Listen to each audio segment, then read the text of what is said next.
Halloween at the Asylum. On Halloween night in Philadelphia in 1995, three friends set out to explore the abandoned ruins of Byberry Mental Institution, unaware that some places never truly close their doors. Billy, Mike, and George had grown up hearing the stories. Byberry loomed on the edge of their neighborhood, a monstrous institution packed with the insane, the forgotten, and the cruelly mistreated.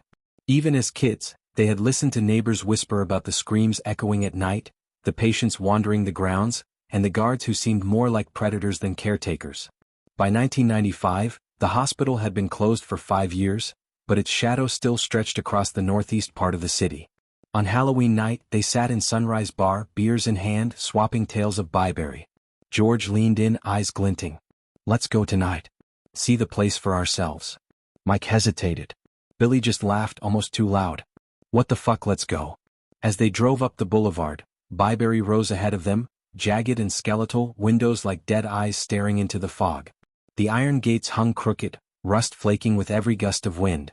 The courtyard was littered with broken wheelchairs and benches, weeds crawling over cracked pavement. Shadows twisted and danced under their flashlights, making the building seem alive. George moved forward with confidence, drawn by some unspoken force. Mike's stomach knotted with unease. Billy, heart hammering, followed, masking terror with bravado. Inside, the air thickened, heavy with rot and mildew.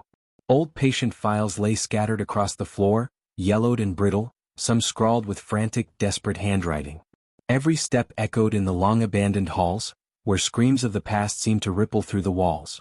A shuffle came from a side corridor, soft at first, then nearer, accompanied by a chorus of whispers, calling names none of them knew. "Raccoon," Billy muttered, his voice cracking. But the sound didn't move like an animal. It moved with intent. They pressed deeper, drawn toward the treatment wing.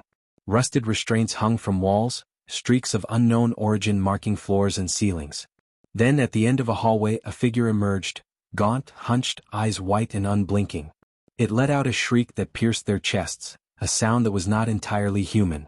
Shadows stretched unnaturally, whispering secrets that clawed at their sanity. Billy dropped his flashlight. Mike bolted toward the exit.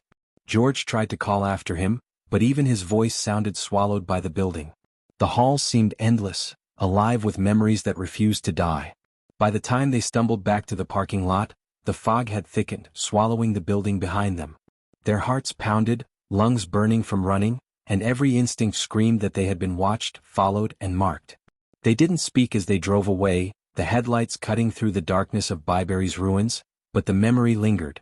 On every Halloween after, they would hear whispers in the wind, see shadows moving at the edges of their vision, and wonder if the hospital had released something that night, or if they had carried a piece of it back with them. The end.